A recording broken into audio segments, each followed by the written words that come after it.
Dr. Shalini.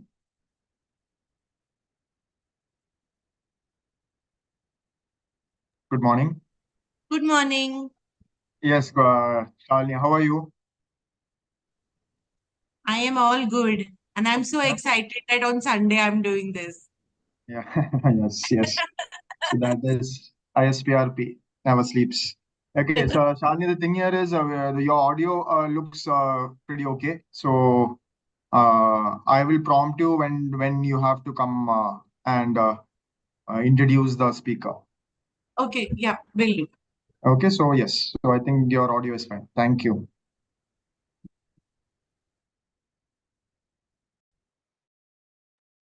Dr. Bennett. Hi, am I Hi. audible? Yes, yes, yeah, you are very much audible. So I Okay. think we'll start the program at 10:30, 10:35. Once we hit the 50 participants, we'll start the event. Okay, sure. No issues. Okay, thank you so much, Bennett. What You're time is welcome. it there, Malaysia? 12:50 Uh, a.m. I mean, afternoon time. Afternoon. Okay, okay, okay. Yeah, Okay, yes. Thank you, thank you. we are 2.5 hours ahead. Okay, okay. I thought it's midnight there. Okay, No, 12, no, no, sorry, slip of tongue. lunch time. That means lunch time. Okay. Yep, yep. Okay, Bennett, thank you.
Good morning, all. We'll wait for some more time. I mean, we'll wait for another 5 minutes till we hit 50 participants, and then we'll start with the event. Sorry for the delay. We'll wait for another 5 more minutes.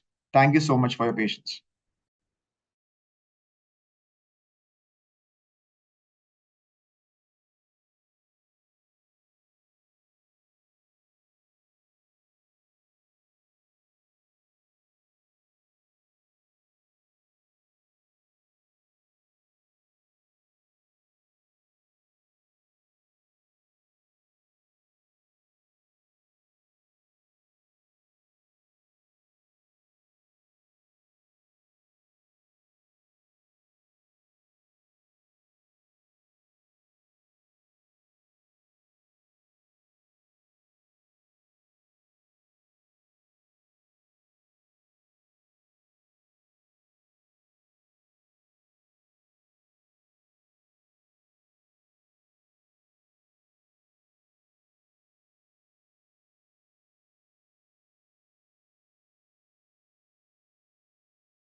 So good morning, all. Since we have hit almost 65 participants, we'll start with the event. So before we start, just few instructions. Kindly mute yourself throughout the session. If you have any queries, you can post it in the chat box, and our moderator will post the questions to the speaker at the end of the event.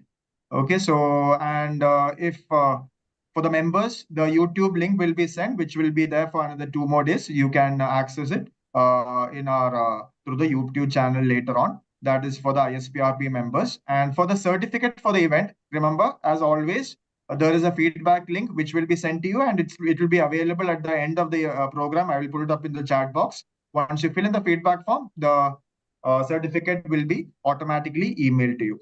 So I hope all are ready. Let's get started with the event.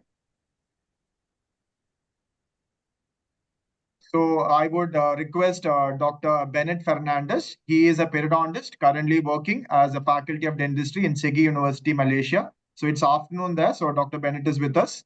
He is a vice president of ISPRP. I request Dr. Bennett to welcome the audience here. Thank you, Manu. So good morning, everyone, and a warm welcome to today's enlightening webinar on effective bleaching strategies. So a series of these webinars have been happening on the third Sunday of every month, courtesy of our fantastic scientific chairman, Dr. Manuel, an endodontist from KMC Mangalore. So Dr. Gopi Chandra, a renowned prosthodontist from Chennai, he's the current president of ISPRP. So he couldn't grace this occasion and sends his regards to all the participants for this webinar. And so myself being the vice president, I've stepped in welcoming all of you for today's webinar. Just to recap for some of the newcomers, the genesis of the society, it originated with a formal discussion which happened way back in on the 18th of February 2007 at Hotel Palki in Mangalore with 21 members. So we sat for the first time officially and deliberated starting the society. Our charter president, that is the first president, was Dr. Harish Shetty, sir, an endodontist from Mangalore, and charter secretary was Dr. Jai Prasad Kodot, sir, periodontist from Kerala. So from among the original 21 members present that day, 2 are deceased, Dr. Mahesh CP and Dr. Arun Kumar Maya sirs, both periodontists of renown. And moving on, we have now grown in leaps and bounds, and now we are at the 14th ISPRP National Conference, which is going to be held in ITS Dental College, Ghaziabad from the 12th to the 14th of July, 2024. So I hope you all can attend and enrich your knowledge, be a part of this event. And further details are there also on the website when you click the form. The other last thing before I conclude with my welcome address is regarding our journal. I'm happy to announce that under the able guidance of our esteemed Dr. Prakash, a periodontist from Chennai, it has become Scopus indexed.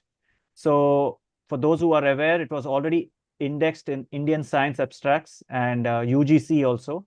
And so he, along with his team and his co-editor, Dr. Anita KV, an endodontist from ISO, they have taken this Herculean task and they have made this happen. And they are also going full throttle for indexing in PubMed and other, like WOS and other Medline. So they request for some erstwhile original article, to send to this journal so that, this indexing can happen faster. Lastly, I urge you all to become the life members, as the membership is the core strength of any society. So it is now rupees 5,310, including the 18% of GST. So which is very still economical compared to most society memberships which are there, as you are well aware. So with this short welcome address, I hand over back the baton to Dr. Manuel. Thank you. Thank you so much, Bennett. So moving on, we have our moderator for today's event. Our chairperson is Dr. Shalini Agarwal. She has over 26 years of experience as an endodontist and restorative dentist. She has been a consultant with several leading practitioners in and around Pune. In addition to being a clinician, astute clinician, she is also a professor at D.Y. Patel Dental College and has been a postgraduate teacher since 2003. She is the coordinator of dental education unit at her college, loves to develop and introduce innovations that enhance teaching and learning process. She has several research papers to her credit and has been a leading investigator in a clinical trial. She is actively involved in research and successfully directed several postgraduate students and PhD scholars successfully. She measures her success not only by how well she has personally done, but also how well her students have done, many of whom are at a laudable stage. Dr. Agarwal is routinely asked to speak at national and international conferences and also is a sought-after moderator. So thank you so much, Shalini, for agreeing to take your time out for us on a Sunday morning. So thank you so much. So I now request our moderator to introduce the speaker for the day. Shalini, over to you. Good morning. Thank you, Manuel, for this opportunity. And it is a delight to introduce Dr. Pramila Verma to the audience.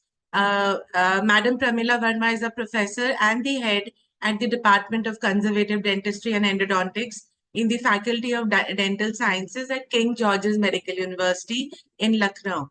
She has done both her graduation and post-graduation from this college itself, and has done BDS in 97 and MDS in 2000. Shortly after her post-graduation, she joined the same institute as a lecturer in 2002 and has been working as a professor from 2008 till now, and has recently, on the 4th of December 2023, taken charge of the department as the head. In addition to her academic activities, she is also a fellow of several prestigious institutions. She is a fellow of the Pierre-Foucault Academy and a member of the National Association of Medical Sciences. She is also a member of the Indian Society of Dental Research, the Indian Academy of Conservative Dentistry and Endodontics, and also the Indian Endodontic Society.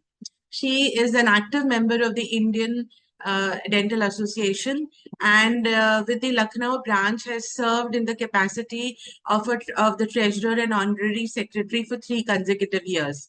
She continues to present her scientific deliberations at various national and international forums, and has recently been awarded eminence in research for her research on amniotic membrane in endodontic bone healing by the research cell of KGMU in 2023.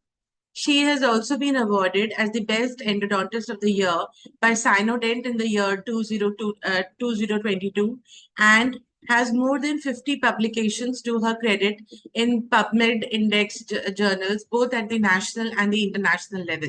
It is a pleasure to introduce you, Dr. Verma. Thank you so much, Shalini. Over to you, ma'am. I will stop sharing my screen so that you can start with your presentation. Thank you, Dr. Shalini.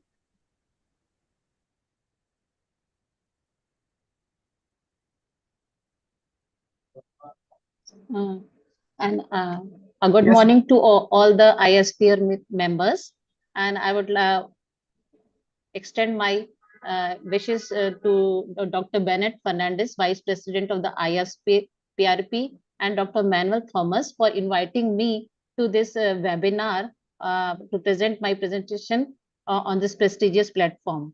So today, I will be delivering lecture on the tooth discoloration demystified. Various bleaching strategies will be discussed over here.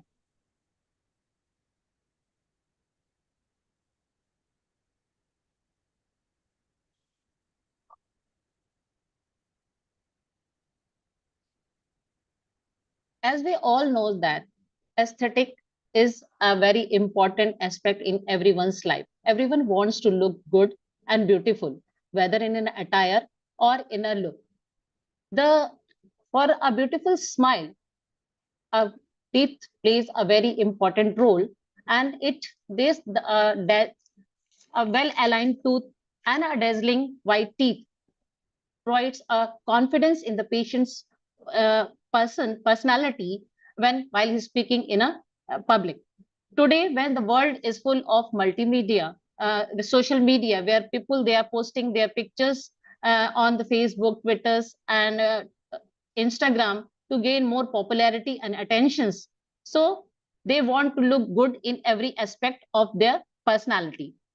But sometimes what happens that due to some poor oral hygiene or some bad habits like tobacco chewing or some disease in which some drugs are taken, which may cause some discoloration of the tooth, that brings the patient problem due to their discolored tooth. Stain from these discolored tooth, they are a source of embarrassment for while they are speaking in the public. So with this today, with this endeavor, I will be discussing what are the various causes of discoloration and its treatment. So with the continuous endeavor, there has been a change in the living standard, increasing in the attention is paid to oral health and aesthetic demand of the patient, where keeping the teeth white and shiny is gradually rising.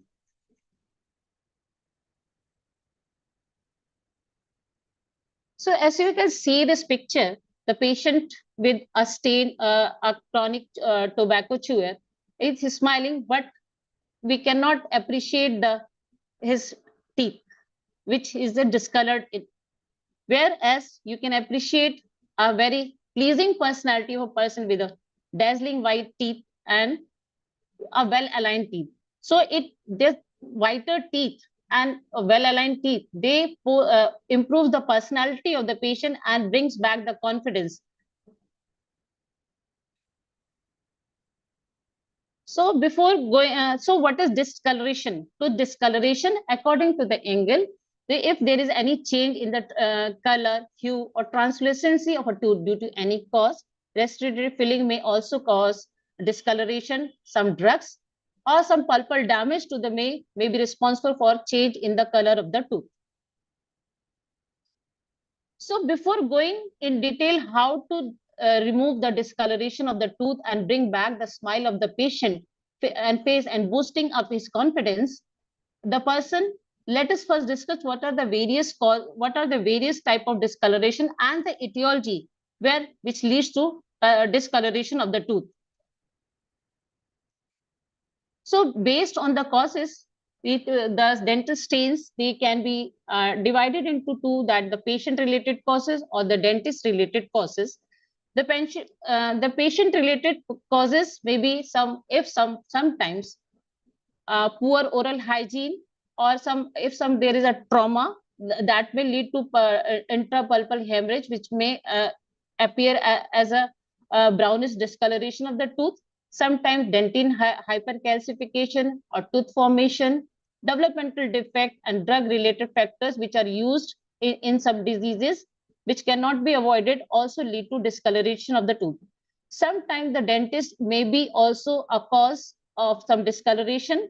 During the tooth endodontic treatment, if some pulpal remnant remains there in the canal, or some intracanal medicament or obturation material may also pose discoloration to the tooth. Sometimes the restoration, like amalgams, if a particular tooth may be discolored due to the amalgam, it appears as a blue hue, and metallic pins and posts when placed for restoration of the broken tooth, and because of the thinning of the enamel, these metallic posts may appear because of the thinning in darker shade of the tooth. So these are the cases, few of the cases which shows that the patient who are a chronic tobacco chewer have got a generalized staining in the tooth, and it has got some also attrition. We can see very well in the first picture where the severe tobacco staining is present, and when the patient has a poor oral hygiene, the plaque may also imbibe of color and display it in a darker shade or black color, giving a ugly appearance of the tooth. So Nathu, there is some classification that Nathu has classified this dental stain that into three types. That type 1, when the chromosomes which are responsible for the coloring, they get adhered to the tooth surface and they acquire the color similar to the dental stain caused by the chromogenic bacteria, coffee, tea, and wine. And when this chromosome when get adhere and it changes its color to a darker shade after binding to the tooth surface, then for a certain period of time, it is classified as type 2. When the colorless material or the pre-chromosomes that adhere to the tooth surface and after chemical reaction, they deliver a darker shade of the color, like after eating the chromogenic food like apples, potatoes, or stannous fluoride, some mouthwashes, and chlorhexidine.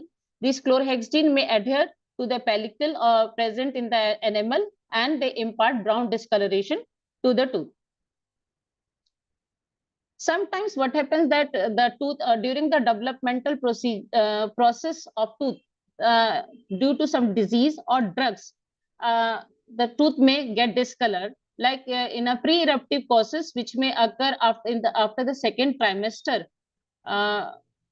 or till the age of 8, metabolic disorders during pregnancy or in the childhood, diseases like hyperbilirubinemia, porphyria, and alkapturia may pose discoloration, that hyperbilirubinemia yellow or to green in color, or porphyria reddish to brown in color. Sometimes some medications also pose a discoloration to the tooth. A tetracycline, which may, if it is taken during the intrauterine period by the mother, it may cause brownish, yellow, brown, or blue discoloration of the tooth. This tetracycline is the mechanism of tetracycline staining in a tooth can be when this tetracycline molecule, they chelate with the calcium which is present in the hydroxyapatite crystals present in the tooth, that form a complex structure. After combining with the calcium, it forms a complex called tetracycline calcium orthophosphate. And because the hydroxyapatite crystals, they are larger in area, so more molecule of tetracycline they are absorbed in the tooth, and it stays in the blood, and which is get circulated, and again it is in the dental hard tissue. So this impart color to the tooth. After when the tetracycline is administered, its chromosomes, they permanently get present in the dental hard tissue, and it can even release throughout the normal bone remodeling and causing tetracycline staining in the present. The extreme and severity of the stain depends on the time and the duration of the drug administration and dosage used, affecting the extent, color, depth, and location of the stain, ranging from light yellow to brown and blue grayish discoloration. The minocycline is also causes a staining, which may cause severe discoloration in teeth for both children and adults when taken for a shorter period of 1 week only. This ciprofloxacin also causes sometimes, if duration is more, causes greenish discoloration. And when sometimes what happens, the fluoride which is present in the drinking water, if it exceeds 1 to 2 ppm, to cause chalky white to brownish discoloration or to black discoloration in the teeth. Sometimes endemic fluorosis also may be present, which cause it will be in the society or in a family. Some fluorosis discoloration also occur. Sometimes during the developmental process, if a localized a particular tooth may get discolored, like internal tooth, white to yellow discoloration, and hypomineralization, there may be the brownish discoloration of the tooth. And if there is some infection during the mother, so it may also cause a grayish brown discoloration in the tooth. Some genetic disorders like amelogenesis imperfecta causes yellow brown or blue brown discoloration, or dentin dysplasia, or in a systemic syndrome like epidermolysis bullosa causes yellow colored. Some post-eruptive discoloration occurs when the dental conditions like dental caries. Dental caries has different shades of discoloration. If it is an incipient or the early lesion, it may appear as a chalky white appearance. If active and arrested, yellowish brown to dark brown to black color. And if the tooth is bare, it poses yellowish discoloration of the tooth. Sometimes the trauma occur, and if there is a hemorrhage occur inside the tooth, it may pose a gray-brown discoloration. And during calcific metamorphosis or causes yellowish to yellow, blue color, and internal resorption may appear as a pink color tooth. Sometimes dental materials like amalgam, they causes a blue-gray discoloration, and intracanal medicaments causes grayish discoloration. An example, iodoform or letter mix, a brownish gray discoloration is achieved. Intrinsic stain, sometimes intrinsic stains, they are also occur when the intrinsic stains are usually caused by deeper internal stains, enamel defect. They are caused by aging, ingestion of chromatogenic food and drinks, tobacco usage, enamel macro cracks, tetracycline also. So these are the tetracycline are the internal stains, and medication, excessive fluoride ingestion, severe jaundice in infancy, porphyria, dental caries, they all causes internal discoloration of the tooth.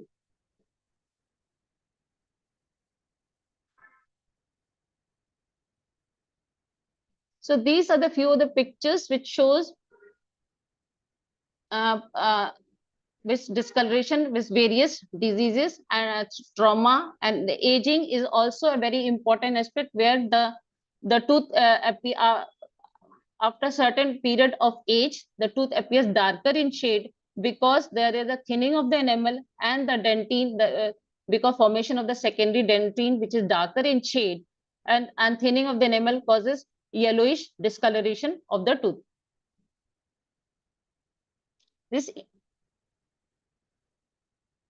So based on the number of teeth involved, it may be localized and generalized. So amalgam blues can be considered as a localized discoloration where a particular tooth is involved in where the amalgam restoration has been done.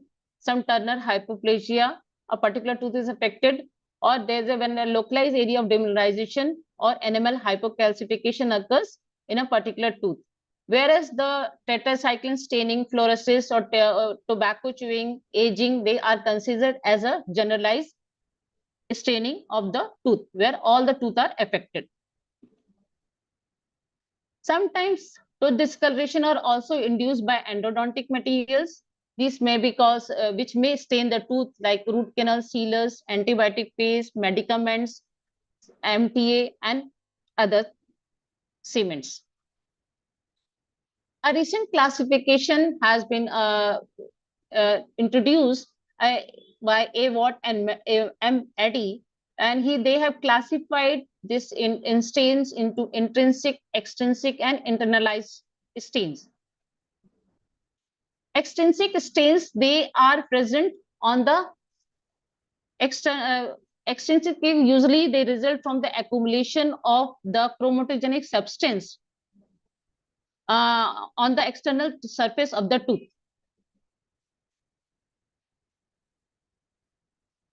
So this extrinsic state, the color changes may occur due to poor oral hygiene, ingestion of the chromatogenic substances, food and drinks, and chronic use of the tobacco. So the extrinsic stains, they are mainly can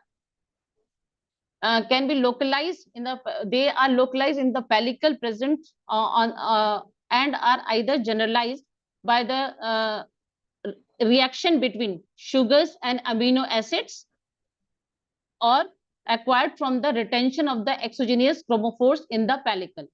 So the reaction between the amino acids and sugar is referred to as a Maillard reaction, or the non-enzymatic Browning reaction is there. And this includes the chemical rearrangement and reaction between sugars and amino acid. And if the chemical analysis of this external stains are done, then by the chromogenic food demonstration, it demonstrates the presence of furfural or furfural derivatives due to these reactions, which aids in the color of the tooth. In addition, the retention of the exogenous chromophores is in the pellicle occurs, where salivary proteins are selectively attached to the enamel surface throughout the calcium by the formation of the calcium bridges, which causes pellicle will form. At this early stage of staining, the chromosomes interact with this pellicle, where the hydrogen bridges, and the more extensive stains will be removed by then. This extensive stain, they can be removed easily by the oral prophylaxis methods. The internalized staining is that when the extrinsic stains, first, as we can see in the chronic tobacco chewers, the external surface get discolored due to the accumulation of the betel nut color. So when there is a porous structure or any other animal defect are present, then stains may enter into the internal part of the tooth, and there may be an internal stain. So the combined extrinsic stain as well as intrinsic stains, when present, it is termed as internalized discoloration of the tooth. So this discoloration may occur due to the developmental defect or acquired defect, like when there is a severe tooth wear, like in a tobacco chewers, the tooth wear is more, and that it can penetrate into the tooth surface. If there is a gingival recession, the dental caries also poses some restorative materials. As you can see the picture, the dental caries is showing a black discoloration of the tooth. So very ill-fitting restorative material in this, it's causing a discolored showing a discolored restoration. So how to diagnose that? Well, what is the cause of the treatment and what type of this discoloration has occurred? So a very proper diagnosis to understand the type and the etiology of the stain. It is very mandatory that a very thorough history, medical history has to be taken for any discoloration of the tooth present in the mouth. So for a complete medical history, depending on the color which the tooth is visible, you can inquire about whether the tetracycline exposure has been done by the mother or during the early childhood period, or if there is any trauma, if the patient has been has met with any accident or which has a direct blow on the tooth, if any sensitivity. So, or patient has a neonatal or very early childhood illness. So due to some drugs, it may cause, so this history will reveal that what type of this intrinsic stain the patient is suffering from. So dental history, after taking the dental history, there should be a dental history should be taken. So history of any previous restoration will also reveal what type of restoration was done. Maybe as example was given that amalgam causes a blue hue, or sometimes composite which may because of the defect in the restoration, it may absorb the chromogenic substances and impart that color. So a root canal treatment, if there is a hemorrhage in the during root canal treatment, it may also cause brownish discoloration. If there is a history, a family history, maybe a genetic disorder which is coming in the family, and personal history, what type of diet the patient is taking, is in a very bad habits of smoking or chewing pan masala, or there is a history of malnutrition is there or not. Social history means if the patient maybe chances that the patient is living in an area where the concentration of fluoride in drinking water is more, so patient may be suffering fluorosis. Of some pre-treatment pictures, they also helps in diagnosis of the tooth because this serves as a baseline for the diagnosis and prophylaxis, the root scaling which eliminates the plaques. So this test, the scratch test helps to differentiate whether the stain is extrinsic or intrinsic stains are present. So for this scratch test is a simple test which can be done with our diagnostic instrument like explorer or scalers or any other sharp instrument, and it is this, with the help of this instrument we can scratch the stain. If the stain is easily removable, it is extrinsic, and if it is not, it is termed as tenacious, and then it is a intrinsic stage which is not cannot be treated by the oral prophylaxis procedure. So how to manage this discolored tooth now is the question. That first and the foremost important management is that prevention.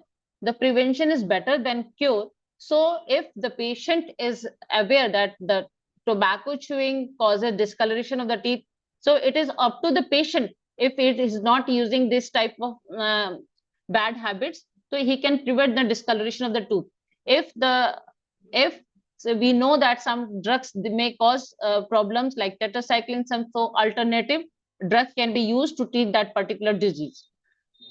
And when the stains are there and the patient comes to a clinic, we can use oral prophylaxis is the most effective way of removing the extrinsic stains, which can be removed by normal prophylactic procedures.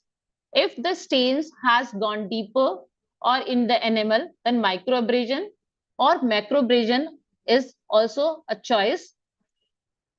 If the tooth discoloration cannot be removed by this procedure, so we can go for direct veneers or indirect veneers, or porcelain veneers can also, ceramic crowns can also be given. The most effective way of our non-invasive procedure is the bleaching, which can be non-vital bleaching or vital tooth bleaching can be done to remove the stains present in the tooth. So first, let us discuss what is microabrasion. So microabrasion is a combination of chemical and mechanical technique where microscopic layer of enamel is eroded and abraded away. Microabrasion is a safe, conservative, and atraumatic procedure for managing the superficial enamel defect or stains. So this microabrasion was first introduced by Kroll in the year 1986, and it was first enamel layer is combined with the erosive and the abrasive effect of a gel. This is zero when a erosive and an abrasive gel is applied onto the tooth surface, and it is applied on the tooth surface with the slow revolving micromotor, and this is the concentration of acid is 10 to 12% carbamide peroxide or 36% hydrochloric acid is recommended. But Kroll has recommended that 18% of HCl with abrasive is in a water soluble mixture can in a low rotating handpiece can be used for microabrasion. So it involves the softening, and when this material is applied on the tooth, it involves it softens the stains, the external stain which is present on the tooth, and it can be removed with the help of with prophylactic procedures. Here, rubber dam isolation is must because this material, because it is as a caustic in nature, it may seep into, may touch the soft tissue and may cause some damage to the soft tissue. So it has to be used to be very cautiously. So this is some procedure that after a thorough dental prophylaxis, pumice, water, and a fine taper burr, along with the fine taper burr, then the tooth is clean, and after cleaning, the material is applied. The mixture is applied on the tooth surface, labial surface of the tooth surface, and then with the polishing burr, it is with a slow speeding micromotor handpiece. It is rubbed onto the tooth surface, and then it is rinsed with water or air spray, and then dried with an air. And this procedure can be repeated until the desired result is achieved.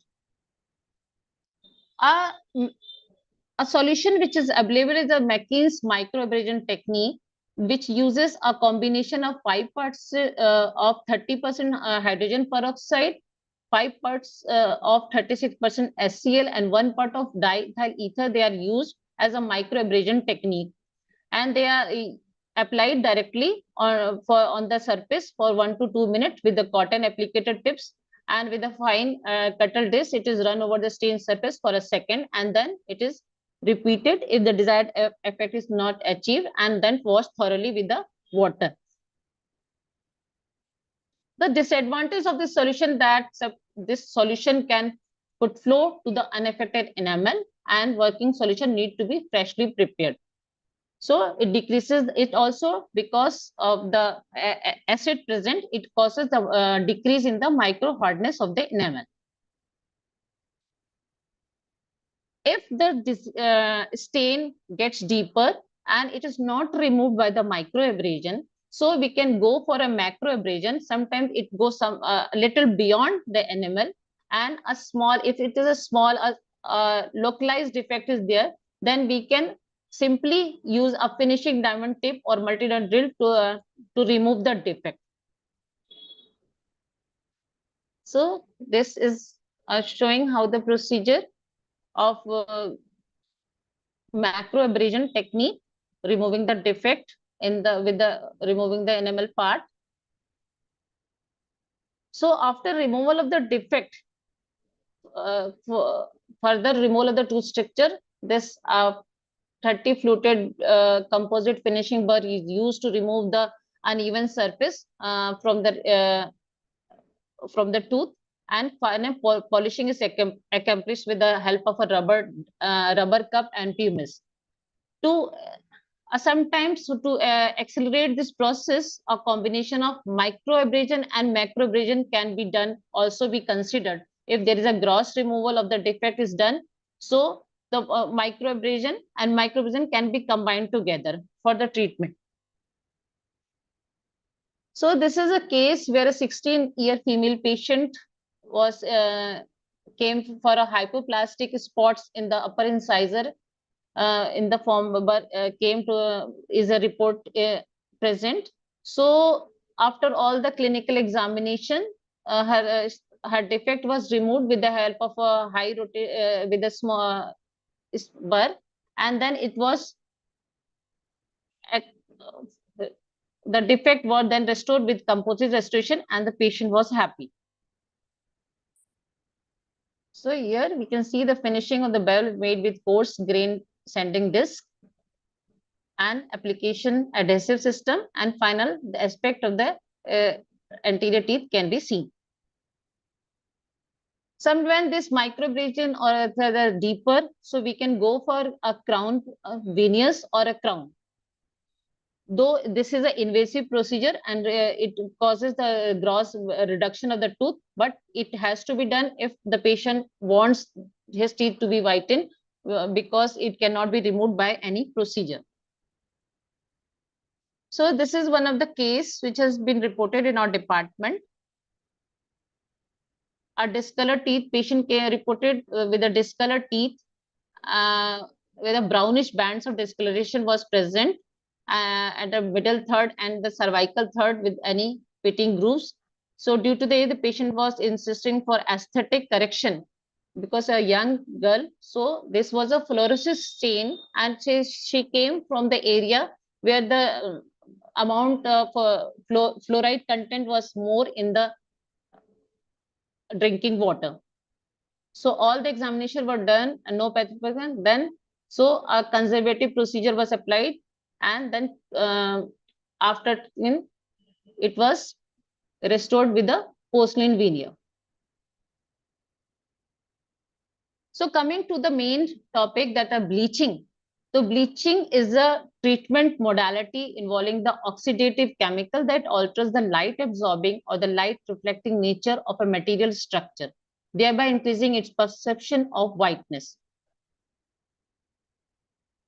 So these material, they can penetrate the tooth enamel surface or dentine and emit the reactive oxygen, which is responsible for dissolving and removing the stains of the which produces from the chromosomes. So it can be done on a vital or a non-vital teeth. So what are the various? So before going into the technique, what are the various technique of bleaching? So let's discuss what are the various bleaching agents.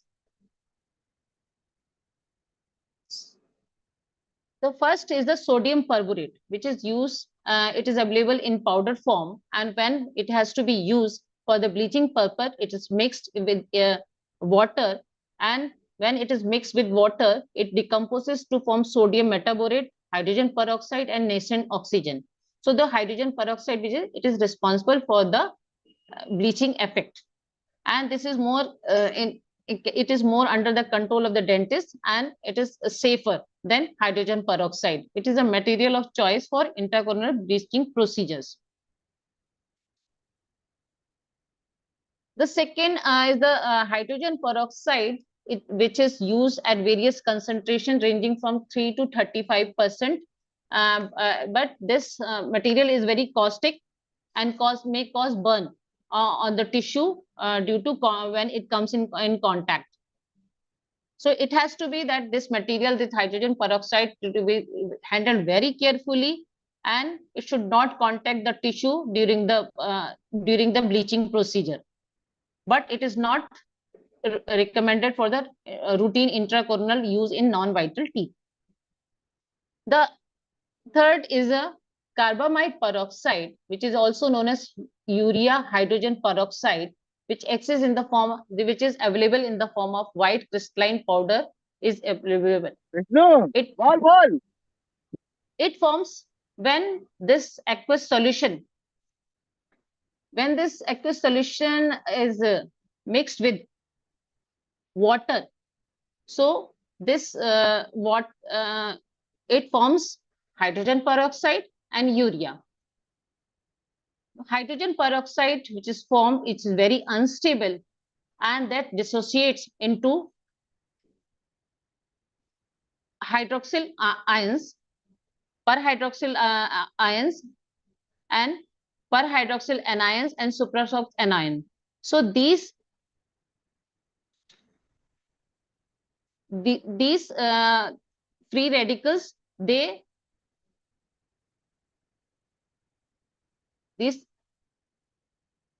hydrogen peroxide is which forms, and they react with the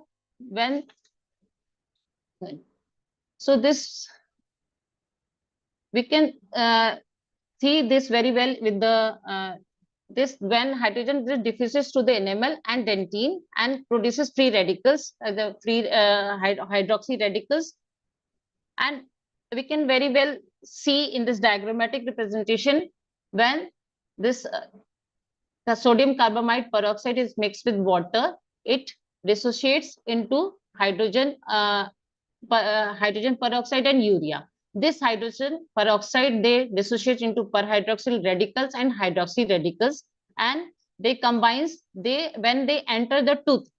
So the chromosome substrate which is adhered to the tooth surface, they are bonded by a single bond or a double bond in a they are interconnected by these molecules, they are interconnected, and so this hydroxyl radicals, they attack on these stains chromophore substrate and break down this double bond. Thus, if the double bonds, they are disrupted, so the size of the chromophore materials, chromogen materials, decreases in size, and thus which can be easily removed, and thus it whitens the tooth. So whatever the bleaching technique we employ, the material is, these are the materials which use in the bleaching technique.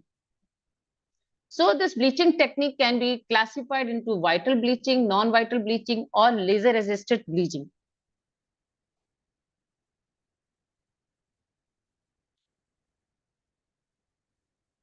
So vital bleaching can be done with a dentist, or it can be also carried by the patient himself at home. When the dentist assists in the bleaching procedure, it was called as in-office bleaching. And the in-office bleaching, the dentist uses a high concentration of hydrogen peroxide, that is from 35 to 50%, or carbamide peroxide 35 to 40%. And this this is applied on the tooth surface after a proper cleaning. This is applied on the tooth surface with the help of an applicator tip for 15 to 20 minutes. And it stays on there. And this, after 15 to 20 minutes, this is removed with the help of a thorough water, and the stain, it can be repeated. And in a single visit, this it can be repeated for 3 times, not more than 3 times has to be repeated. And after the procedure, it should be washed thoroughly, and no source of any bleaching agent should be present, otherwise it may harm the gingival tissue or the soft tissue surrounding soft tissue. Sometimes this is a direct application of hydrogen peroxide on the tooth surface, and when a customized bleaching tray is prepared and it is loaded with a high concentration of carbamide peroxide, and then it is placed in the patient mouth for 30 minutes for 2 hours while patient is still in the dental office. So these both are the dentist supervised bleaching.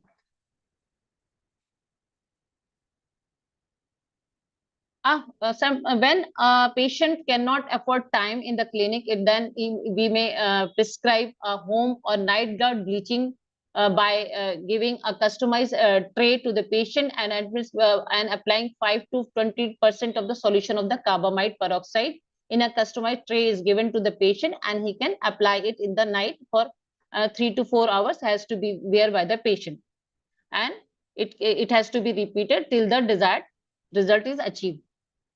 Now there are some over-the-counter products which are easily available in the market. Patient can go and purchase this, and it is in the form of the whitening strips are there, mouthwashes, dentifrices are there, which patient can go, and this contains this over-the-counter product. This contains carbamide peroxide or hydrogen peroxide at different concentration and is placed in a, and it was introduced by at Gerlach in 2000. So these are because these product, they contain lower concentration of the bleaching agent, so it takes a longer duration of time to achieve a desired effect. Sometimes that it can be combined with, when the bleaching agent, in-office bleaching agent can be combined with patient. If you are using this over-the-counter product, they can be can enhance the result. So the power bleaching when is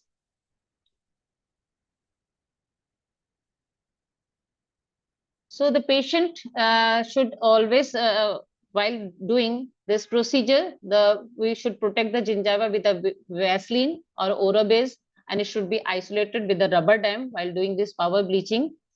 First, it has to be very clearly clean. The thorough cleaning should be done, or prophylaxis has to be done before starting this procedure. And then the gauze soaked with the bleaching agent is placed on the tooth surface. And then a bleaching light is positioned for up to 30 minutes with the heating unit placed in 2 minutes per tooth.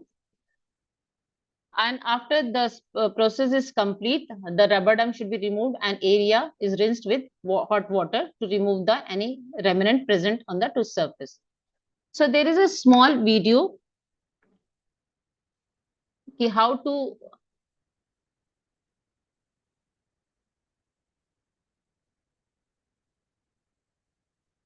So this is a video. The prophylaxis is done with the help of then a shade is matched, which type of shade is to be achieved.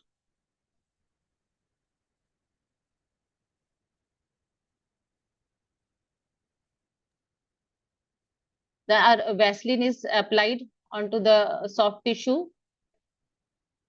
Excuse me, ma'am. Ma'am, the yes? video is not visible, ma'am. Okay.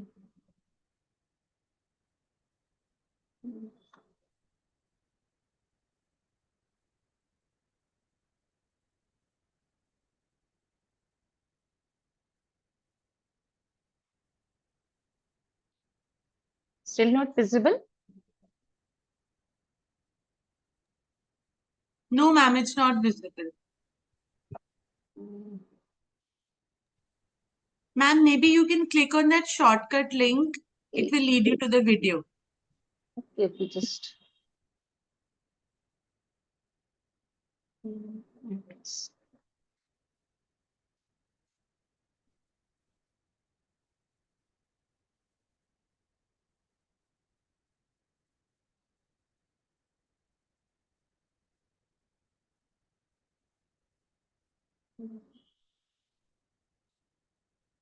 It's not working. It's okay, ma'am. What we can do is we can send the link of the video to the participants later, ma'am. Okay, okay, If you can share it with me. okay, okay. Yeah, thank you, ma'am. So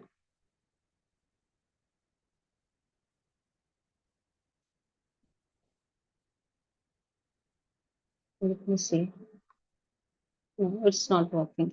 So where the bleaching devices, this bleaching can be enhanced by some light devices which we use. You can use heat lamps, halogen lamps, or high intensity discharge lamps, or LED lamp can also use. These what they help, they help in the faster release of the hydroxyl ion, which or nascent oxygen, which help in the bleaching process. They just these lights, they just enhances the procedure with the effect. So this is a case where the pre-op case of this staining is present, and then it was followed by micro abrasion, and then the bleaching light. Then the tooth was bleached with the help of light and with heat, and then after 1 week, we can see the picture that the stain was removed, and that the fractured tooth were restored with the composite. So this is with the use of the Maclean solution, preoperative photograph, then a light source was to activate the solution, and a desired effect is achieved.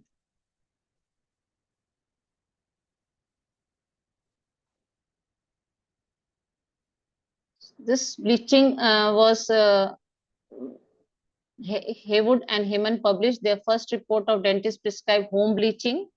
In this, we use the carbamide peroxide as a whitening agent. 10% should be used for 8 hours per day. At home, the patient has to use this 8 hours per day.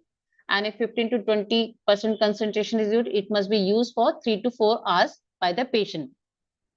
And then it should be regularly supervised by the dentist. So these are few of the over-the-counter products which are available, like toothpaste, mouth rinses, toothbrushes, dental floss, teeth whitening strips, chewing gums, varnish, and bleaching pens. They are available in the market, which can be used by the patient. So what happens during whitening procedures, that this hydroxy oil, they get diffused into the tooth surface, and then the chromosomes, then it interact with the chromosomes present in the tooth, and they disturb their configuration. And when this configuration is disturbed, then there is a surface change, and this may which reflect the light differently, and we can achieve the whiter color of the tooth.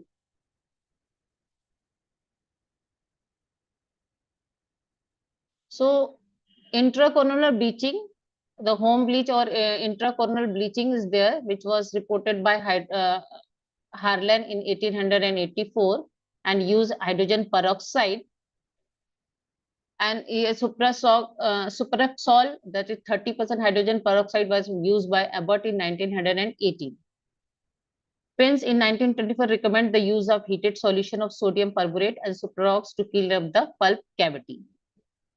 So for bleaching, this tooth should be for this intracorneal bleaching. The tooth should be isolated with rubber dam, and any corneal proper for this intracorneal bleaching, a proper endodontic treatment should be done, and a proper seal has to be there. Then it should be isolated under rubber dam, and all the corneal filling is removed, and to a depth of below the 2 mm CEJ. And then there is a cement is placed over the exposed root canal filling, so that there is no seepage of the bleaching material into the canal. Otherwise, it may disrupt the obturation of the tooth. Then the pulp chamber is cleaned with cotton pellet soaked in chloroform and dried. Then the sodium perborate, when it is mixed with an inert liquid like water or normal saline, and it is placed into the pulp chamber below CJ. And then it is closed. Excess bleaching paste is and restore. It is after removal of the excess bleaching paste, it is temporarily closed, and it is patient is recalled for after 1 and 2 weeks, and the stain they are assessed, the discoloration is assessed. If it demands, it can be repeated. So this is the pictures depicting the intracoronal bleaching. This is the root canal filling, and then the material was removed below CJ, and it was placed with a barrier. Then a bleaching agent was placed there, and temporary filling was done. So these are the few cases of the intracoronal bleaching which has been done in our department. And we have achieved a very effective whitening of the tooth. The other is a thermocatalytic bleaching. This thermocatalytic bleaching, it uses the bleaching agent same for the non-vital tooth is used for the hydrogen peroxide used, but here it involves an extra step that it has to be followed by heat treatment. A heat treatment is given which enhances the release of the hydroxyl ions. With this heat can be given with the help of a heating device or specially designed lamps.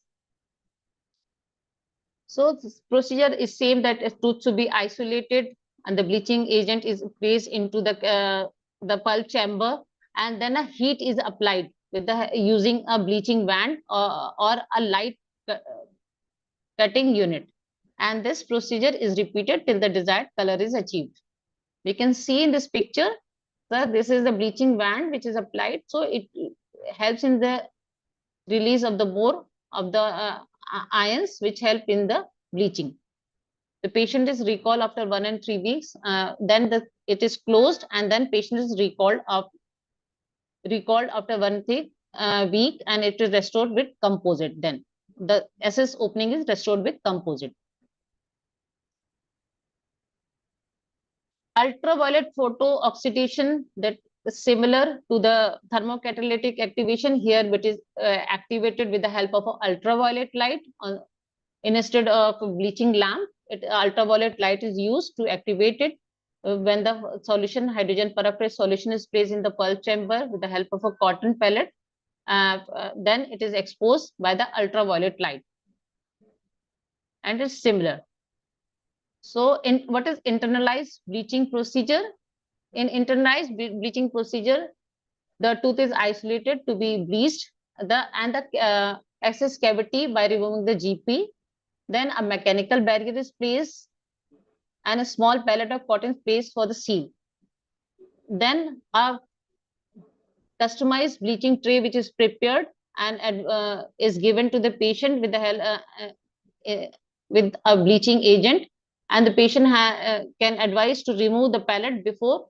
So when the bleaching procedure has to be started, the cavity the cotton pellet which is present in the chamber, it has to remove, and then the bleaching tray has to be there so that the bleaching agent can enter into the pulp chamber and it impart its action.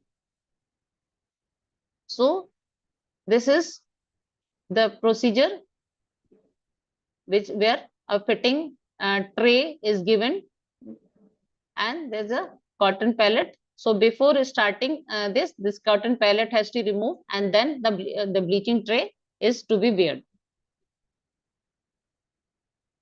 Intracoronal bleaching or walking bleach.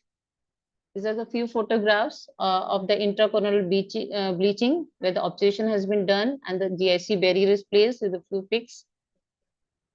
This is how the sodium perborate is mixed with normal saline, and then it is placed into the chamber, and then the cavity is restored. And then after a 2-week follow-up, the desired effect is achieved. Though this bleaching agent, they whitens the tooth, they bring back the smile on the patient, but sometimes if it is not handled properly, it may cause chemical burns.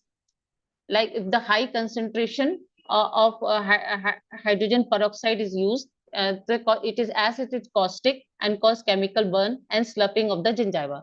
But if this occurs, we should not worry that it is temporary, and if it is properly wetted and antiseptic paste is applied, it may revert back to the normal uh, color and shape after a week. The other drawbacks of this bleaching is that some external resorption may occur if this material leaks out from the chamber, because after intentional bleaching with the thermocatalytic technique, we may observe the external resorption of the tooth.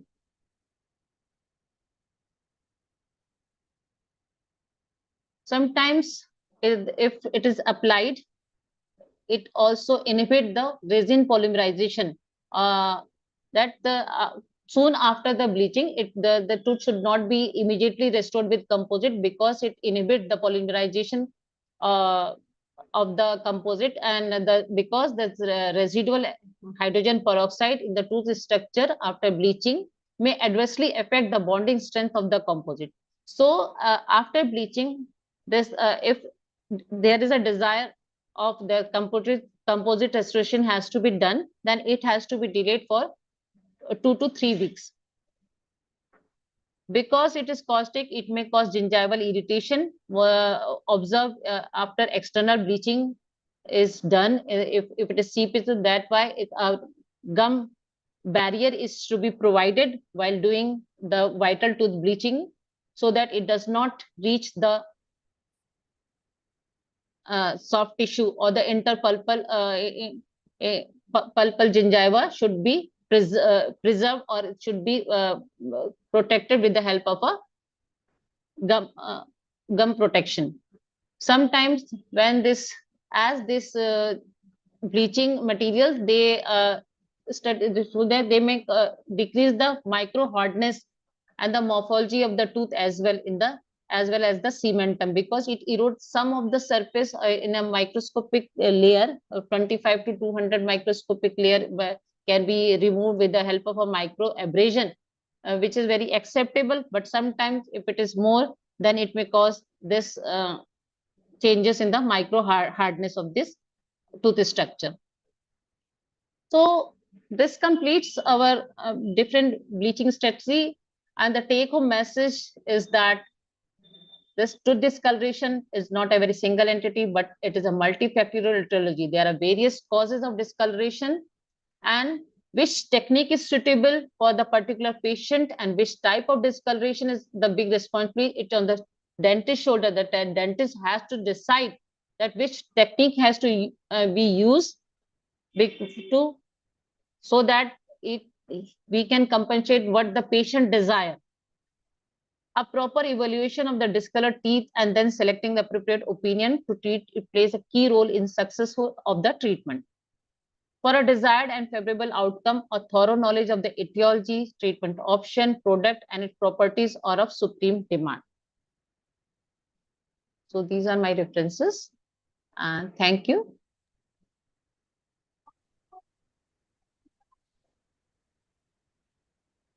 Thank you so much, ma'am. I request the moderator to post ask the questions posted in the chat box. Thank you.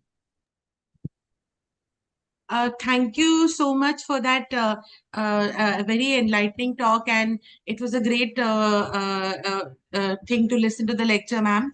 The flow was beautiful, and I just wanted to tell you that I've learned a lot from this lecture myself. So the first Thank you, Dr. Shalini. Yes, the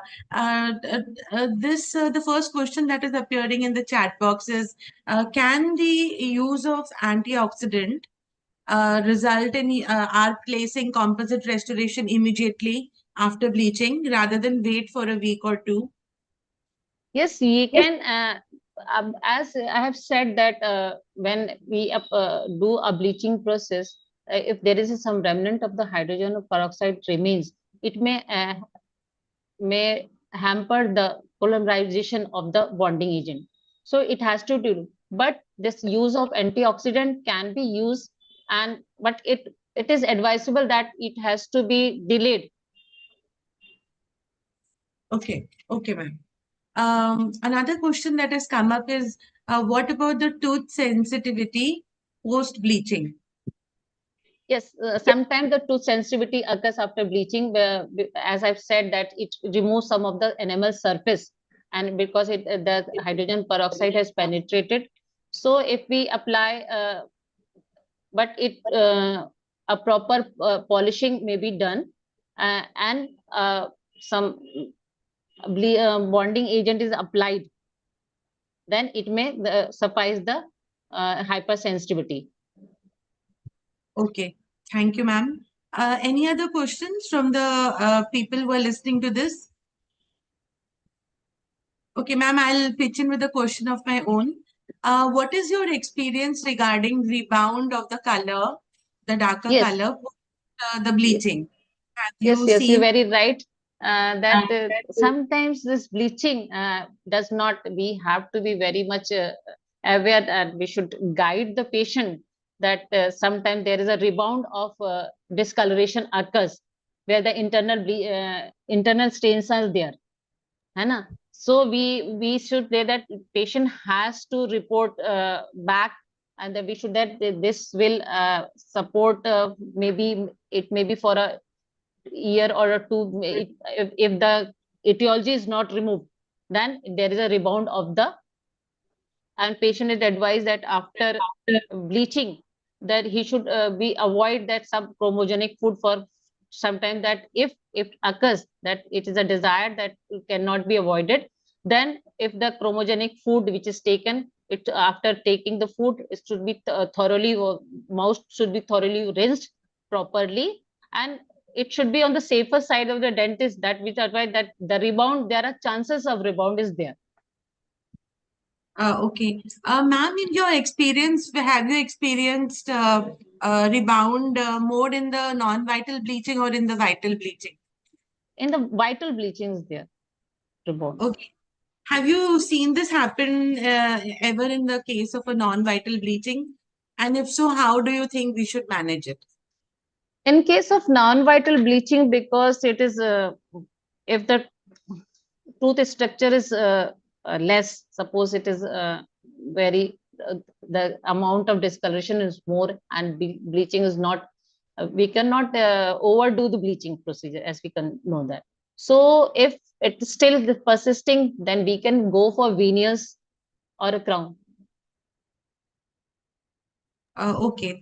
Ma'am, another question is, what in your opinion is the most common post-operative complication after one, vital bleaching, and two, after non-vital bleaching? Complication. Post-operative complication. Have you had a patient report back with some problem after the bleaching? And if yes, then what is the most common one in your The opinion? most common is a hypersensitivity, and some gingival burns is there if it is not handled properly. Okay. If the suppose intracorneal bleaching, the home bleaching procedure is there, and patient is not able to, it may be the patient factor, he is not able to place his tray, or he has some spilled over, then it may cause some irritation to the. I'm just going to go into some questions by the audience. There are a lot in the chat box. So Zeena Gupta is asking if the same tooth can be bleached again, and if yes, are there any adverse effects? No, it can be bleached again. No Okay. adverse effect. Taluri is asking, can we bleach? Can we apply topical fluorides after bleaching? Yes, can be applied. It can be applied. Pratik wants to know, what is the most cost-effective method of vital and non-vital bleaching? This bleaching isn't there. Hydrogen peroxide is a very cost effective, but it is very caustic. So sodium carbamide peroxide bleaching or home bleaching is cost effective because the patient, it is all under the patient control. You don't have to come to the clinic, and it is effective. Okay. And Yes, ma'am. nothing. So Aditi wants to know, do you recommend any particular brand for non-vital bleaching agents? Is there any brand you would recommend? No, carbamide, I don't recommend any brand. Some which is available in the market, we can use it. Okay. Ma'am, how do you go about treating gingival burns is what Zina Gupta wants to know. As I've told in my presentation, that if the gingival burns occur, we don't have to panic. We have to console the patient that some the burns occur, and if some antiseptic has to be given, a local antiseptic has to be given, and the patient has to ask that he should continuously wet his tooth, so but that he should take a continuous sip of water, and antiseptic gel, and some and if it is in pain, so some SOS analgesic can be given to the patient. Ma'am, KSV Ramesh wants to know, can the regular composite light cure gun be used while bleaching? Yes, this can be used. Okay. Muskan wants to know, how long does the bleaching effect last? Although she's not clarified whether she wants to know for vital or non-vital bleaching, but I think you've answered this in your It's a presentation. bleaching. The durability of bleaching cannot be. We can say it depends on the patient.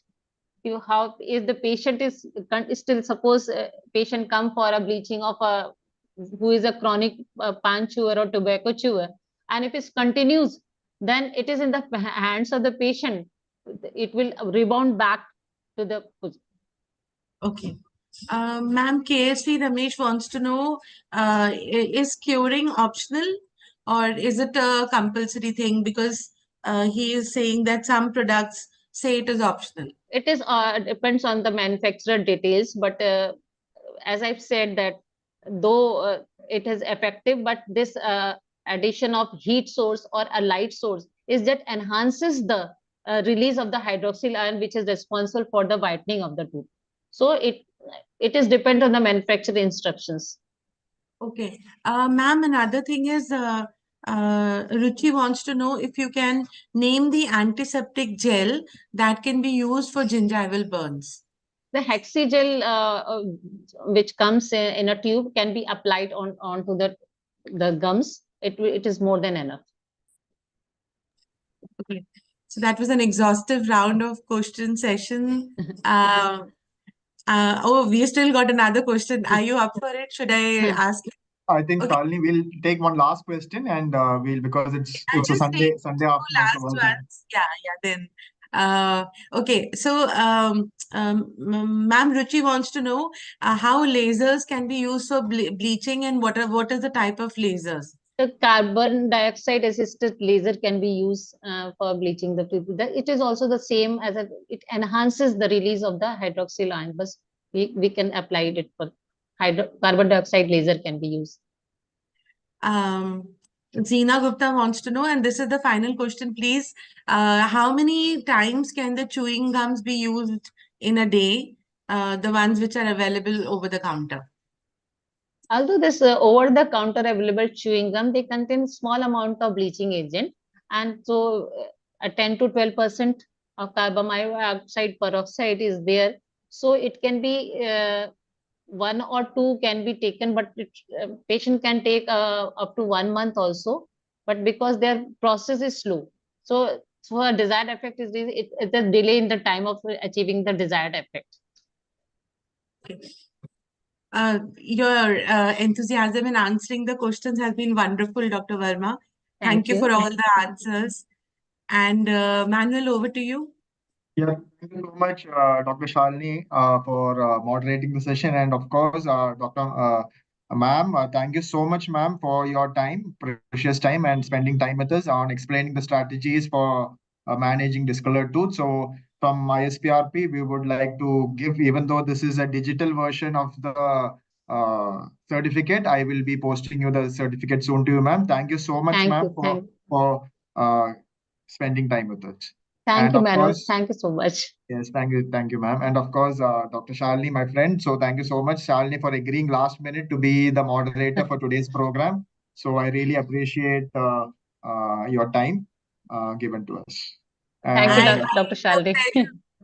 Dr. Verma, the pleasure was all mine. I have no regrets whatsoever that I accepted the Sunday morning mission. It was very enlightening. Thank you so much for this talk.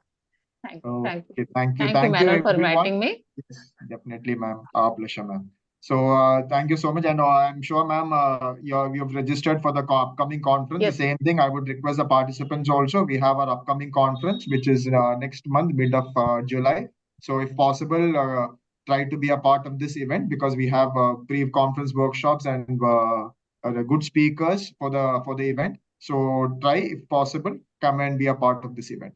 So So before we I will end, one more request to all of you. I mean, if you're the participation certificate will be emailed to you after as soon as you fill in the feedback form. There might be some glitches. If you have any issue, I will post the link once more to your email ID. All the participants who have attended, I have your email ID. I will post the link once more to email ID. Even then, if you do not receive your certificates, don't worry. Please email any issues. I will try to rectify it. So thanks everyone. So happy Sunday afternoon and see you all soon. If possible, see you all in Delhi in person. Thank you. Okay. Thank you. Thank you. Bye. Bye.